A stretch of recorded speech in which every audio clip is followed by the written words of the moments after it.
Welcome to 7 Skills for the Future podcast. My name is Emma Sue Prince and I am author of 7 Skills for the Future.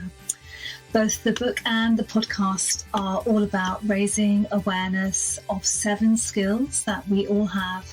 They are adaptability, empathy, critical thinking, integrity, being proactive, being optimistic, and being resilient. And in this podcast, we explore how we can bring these skills into our everyday to really make an impact on our happiness levels, on our productivity, our effectiveness, our relationships, both at work and at home, and in all areas of our life. And I believe that when we nurture these skills, we really do that. Today, I am interviewing Dr Vikas Pandey, and Vikas is an emergency surgeon, and he works for the NHS and also in private care. And he's a surgeon with a difference because he actively practices mindfulness and meditation and encourages the people that he works with to do the same. And what I love about this interview, one of the things I love about this interview is that we talk about the impact of our everyday lives on our ability to be mindful, and particularly our use of smartphones. And what Vikas says is that actually it's not really about smartphones. We all have this human ability to be distracted, and that if it weren't smartphones, it would be something else. And that actually, it's just that it's a lot more visible because we can see people on their smartphones. And I just thought that was, that I learned something from that. And he explains so well what mindfulness really is, what meditation really is, and how just by practicing this in a small way, in a small amount every day, it really has a lot of benefits. And he is a doctor, so he should know.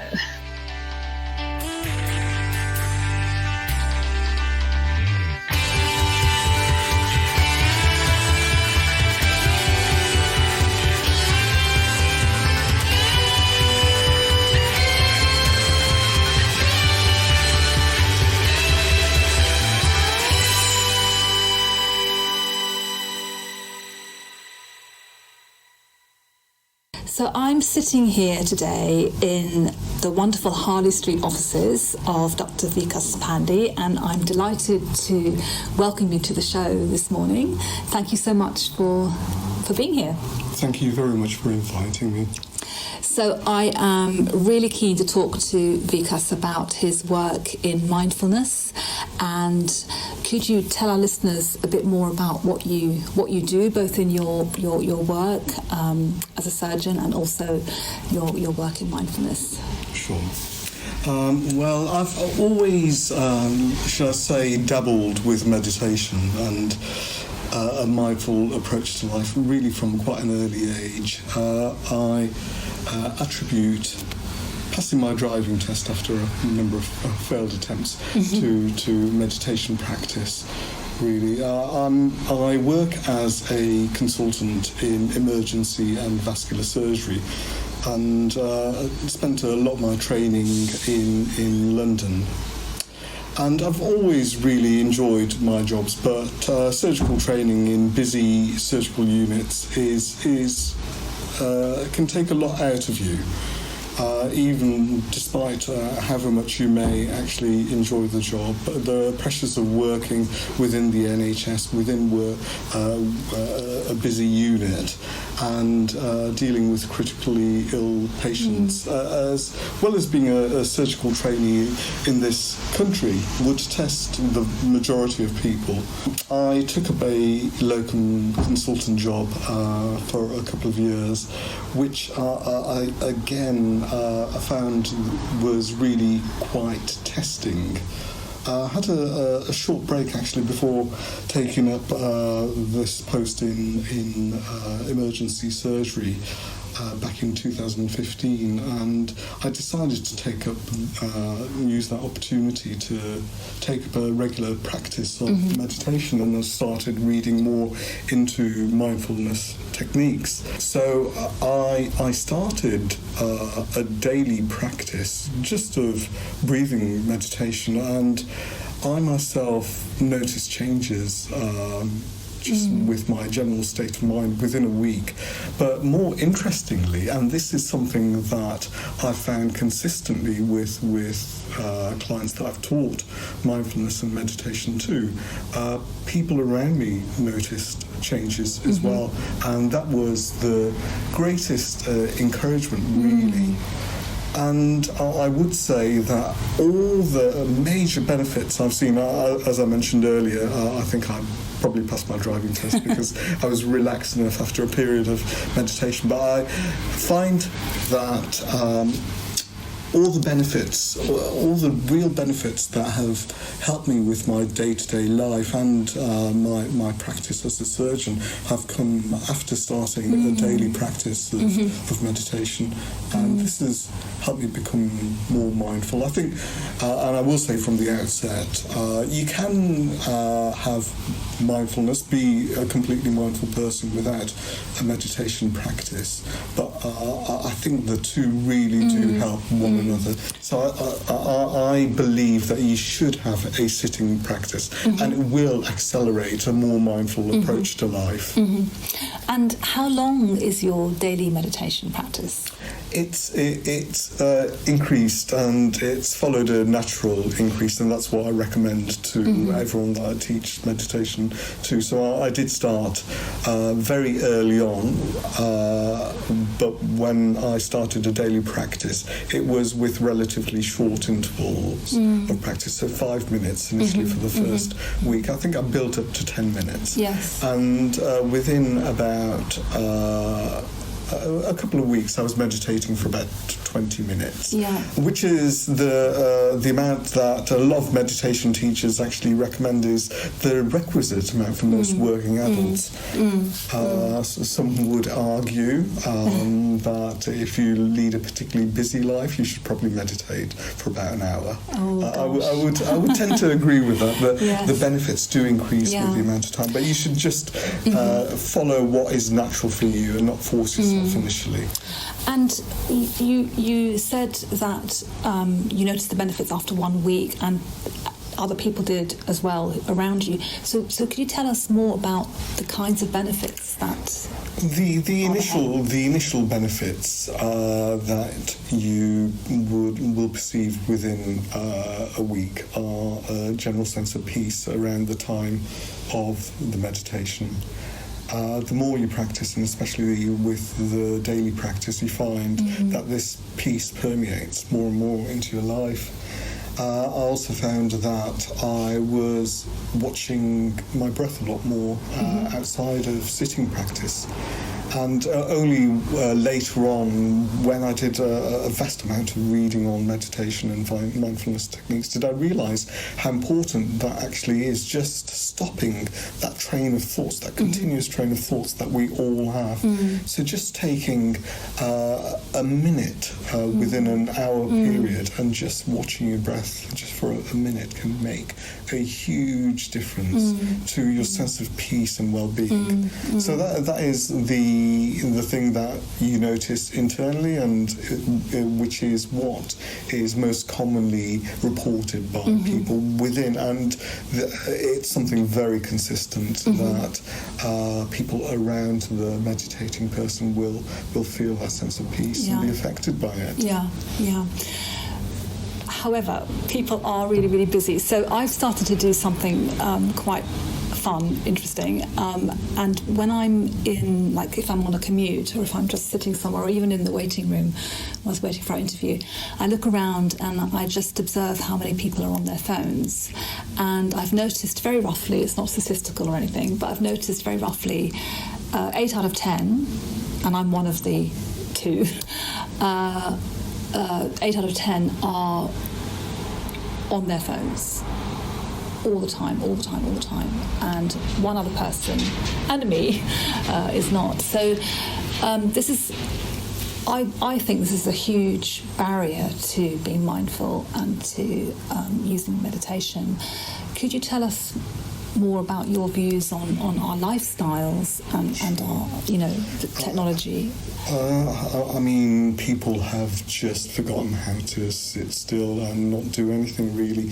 The mind, this is the challenge of mindfulness, really taming the mind. You're not going to be able to stop thoughts from arising. They will continue to arise, but it's to stop being so intimately associated with the train of thoughts that dictates your life and everything that you do. And this is part of the human condition. Unfortunately, if it wasn't for social media and smartphones, we would have something else that would occupy people's minds. It's a lot more obvious now that people are preoccupied because it's visible. Yes. But it's part of the human condition that people will get carried away with thoughts. And I'm very pleased to see a lot of the smartphones and a lot of the large companies have recognised the importance of stopping that train of thought. So you'll find that with the Apple Watch, a lot of the smartphones and so on, they have a lot of them have timers where it stops you and reminds you to have your conscious breathing, and that makes a big difference. But it's something that you do need to do regularly, every day, and needs to become part of your life. Till you get to a stage where you don't even have to think about it. Well, that's interesting. So, because I guess I think, oh my gosh, all this technology, that's really hindering our ability to be mindful. But you're saying that actually, if it wasn't that, it would be something else. Absolutely. And this it's not just a belief that I have myself, but it's one that's shared with meditation teachers from around the world. It's the excessive thinking and the excessive association with the thoughts that dramatically affects our quality of lives and the way that we perceive the world. Really, so I feel very passionately about just sitting still. Just we've lost the ability to do that, and we need to find it again. And when we find that, we find if we're able to sit still, we'll automatically find rising of our awareness, and with that we'll perceive the world in a much better way. I guess it also helps us to be less reactive to what's going on around us. Absolutely. Again, this is something I can say with hindsight now, having practiced meditation regularly for years, but only when you sit down with your thoughts I've done thousands of hours, but you don't need to do thousands of hours to recognise this. But when you sit down and you recognise the constant stream of thoughts that you have, most of which are unconnected, most of which, if you really sit down and analyse them, are completely incoherent. But what the mind does is it latches onto a single thought and it generates a story out of it. And this story can dictate our day-to-day lives. Yes, you kind of get into a cycle, and I guess that can be quite negative sometimes. So your question was in relation to responsiveness. I think when you're able to sit down and observe your thoughts, it creates a space. So when something, in a hospital environment, for example, if a colleague says something that would normally upset you or get you angry, you have a moment that you recognise a pause there, and that pause allows you to respond appropriately rather than be reactive. And this greatly affects the working relationships of everyone around you. And I guess many people will say, or perhaps they've said to you, I'm too busy, I can't fit this into my life. But you're saying actually you can start with 5 minutes. It doesn't have to be very long, does it? Yeah, I would definitely start with a short amount of time, just to avoid any discouragement, and just because in the initial stages the mind is extremely active and you'll find that you're probably lost in thought. Without regular prompts, you can be lost in thought for the complete duration of the 5 minutes. So start off with short periods and then build up when you feel it's appropriate. The thing I would say from my own experience and my own practice, the more I meditate, the more time I seem to have. I can't explain this, but it's just the way that it's been. So, and this, I think you just make changes. Once you start becoming mindful, you just start making changes, or changes start happening naturally, like your sleep becomes better. You start waking up more early. If you meditate in the morning, you start looking forward to the morning meditation. It helps you get out of bed. So I would say definitely start with short periods, but build up naturally. Aim for 20 minutes a day, and try and go for that towards the end of the first 3 weeks. I mean, I can actually really identify with this, because I know from my own mindfulness practice that I'm much, not that I do it, I have to say I don't do it every single day, but I know that when I do it, or when I'm, aware of it, I am much more able to respond well to things. I don't get upset about little things that might kind of perhaps trigger some sort of reaction. I find that I am much calmer about lots of things. And this, what you said about having more time, actually I can identify with that as well. I don't know what that's about, really. I don't know where that comes from. It's one of these... I haven't got enough data to support such a statement, but it's one of these almost universal laws that the amount of time that you have in your day-to-day life is inversely proportional, or the amount of free time you have is directly proportional to the amount of time you spent in sitting meditation. I'm sure that there is a limit to which that applies, but certainly at this moment in time, my normal practice is half an hour in the mornings and up to 45 minutes in the evenings. When I am on holiday or on leave or have a day off, I do try and meditate for longer periods, and I do find that I get a lot more done in those times. So tell us about some of the people that you work with in your mindfulness training. What sort of issues do they come to you with? Where do they find mindfulness most beneficial? A number of people, and especially this is a problem in the NHS, come to see me with sleep-related problems. I have to say that makes a big proportion. And they have tried meditation, and they say they can't do it because the mind's too active. The one thing that I would say to them at that stage is, that's excellent, you've recognised that your mind's active, and that degree of awareness is a step to recognise that. And just through a regular practice, and for those clients and doctors that I've seen, they usually have a practice in the evening, and just reducing the train of thoughts, because at the end of the day, the thoughts that are there with you up until you approach the sleep period, they do carry a certain amount of momentum with them. So if you're not able to slow down or your thought processes before sleeping, and again, smartphones will not help you slow down your thought processes, you'll find that your sleep will be affected. No doubt smartphones are responsible to a certain extent, but as I said earlier, if it wasn't for smartphones, the 21st century lifestyle is enough really to greatly affect people's quality of lives and quality of sleep. A lot of people want to take up the practice just to control anger, or to just find a general sense of peace and happiness.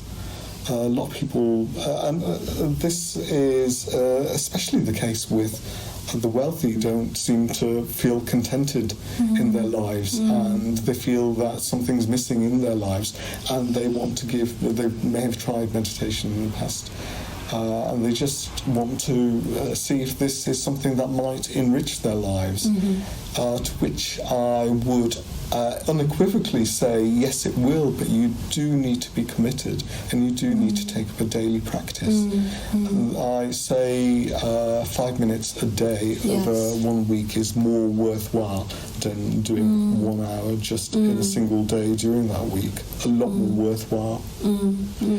There's and certainly on my website you'll see that there is a focus on the medical benefits of meditation.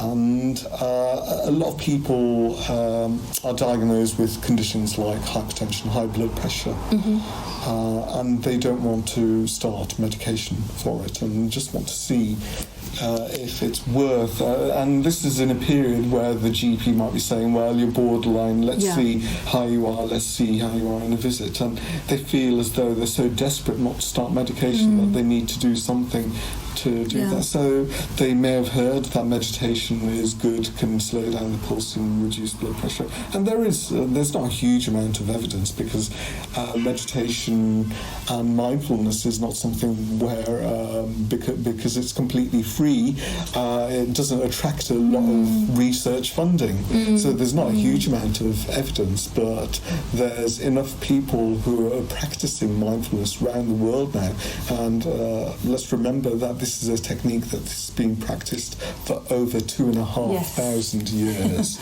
There must be something in it. I mean, it's become a bit of a buzzword, I guess, in more recent times, but Absolutely. It's something that's been around for a very, very long time. So could we talk a little bit about stress? Because a lot of people, certainly people that we work with, talk about feeling stressed, and I'm sure it's in connection with our lifestyles and the way we rush around. Could you tell us about where stress comes from and how mindfulness can help us manage that more effectively?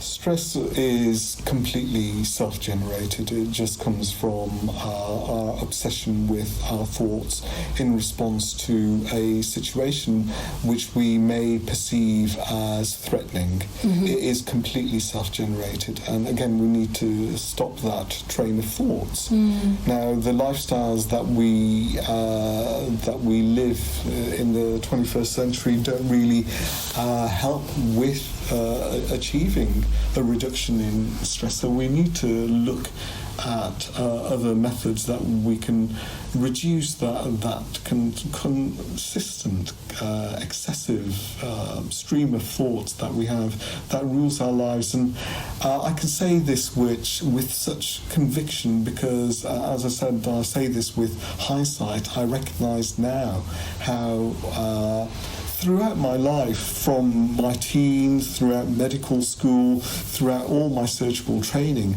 there's been this background commentary there all the time, and most of the time, unbeknown to me, it's making decisions on my behalf.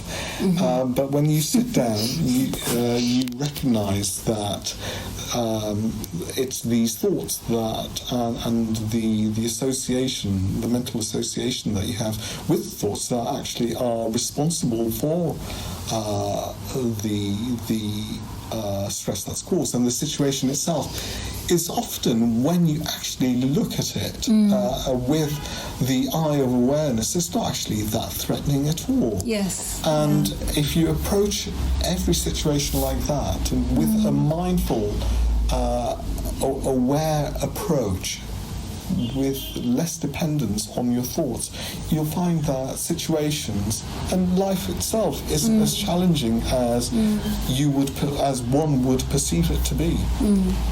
So can you give an example of how that might work in practice?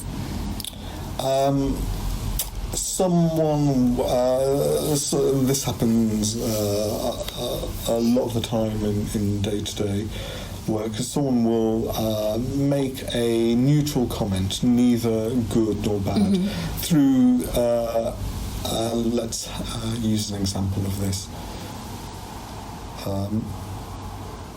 You're looking smarter than usual today.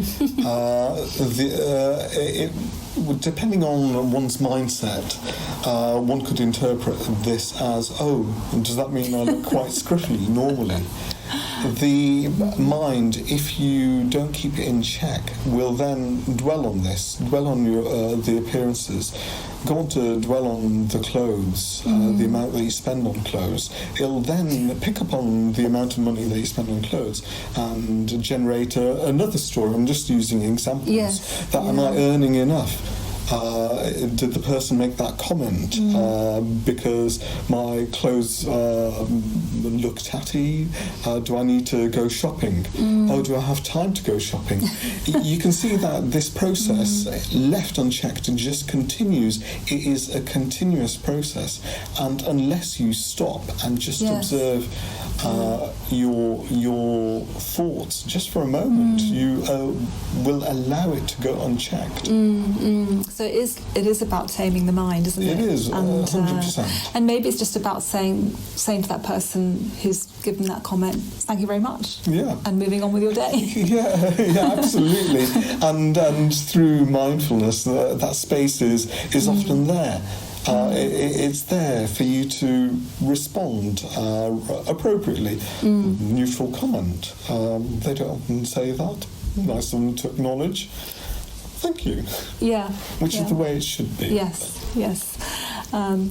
So you've got a copy of the book there in your hands, and looking at those skills, looking at the 7 skills, what springs to mind in connection with mindfulness and meditation and these skills? Well, I have to say that I took up the practice, as I mentioned, shortly after being appointed as a consultant in the hospital that I currently work in, primarily for resilience, which is one of the 7 skills. But actually, you find that with the rising awareness that you get with meditation and mindfulness, I would say that it probably has an influence on all of the 7 skills. I think it's a panacea for everything. You look at the medical benefits. There's benefits from studies that have been shown across all the organ systems. So yes, I did do it primarily for resilience, but I think there's benefits beyond that. Just being able to observe your thoughts, for example, will improve your critical thinking. Just being responsive rather than reactive.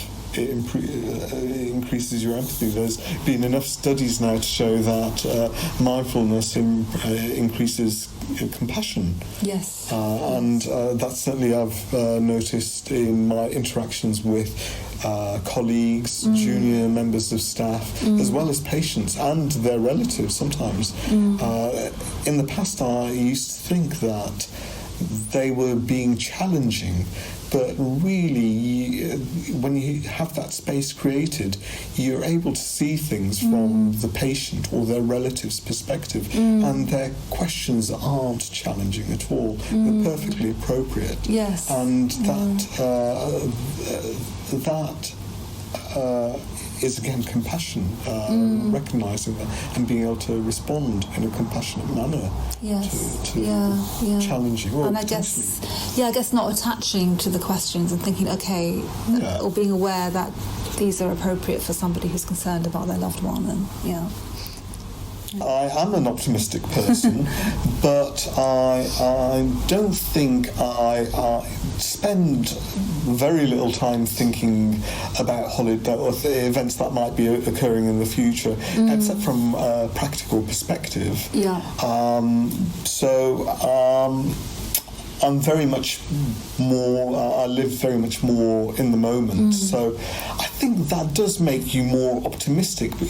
You don't have as much anxieties about the future when you're living in the moment. Yes. So from that perspective, I think that does make you more optimistic. So you can see how it can affect all of the 7 skills, even though the main reason I took it up was for resilience. Yeah.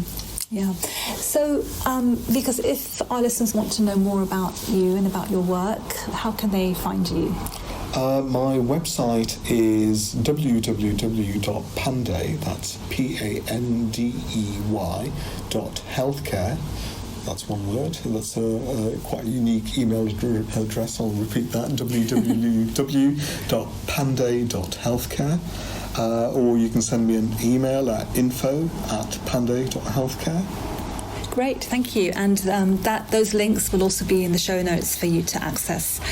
Thank you so much for being with us today, Vikas. It's an absolute pleasure. It's been great talking to you and just finding out more about meditation and mindfulness and how I guess we all need to just bring that more into our everyday lives, don't we? Absolutely. Yeah. Thank you so much. Thank you for listening to this episode of the 7 Skills for the Future podcast.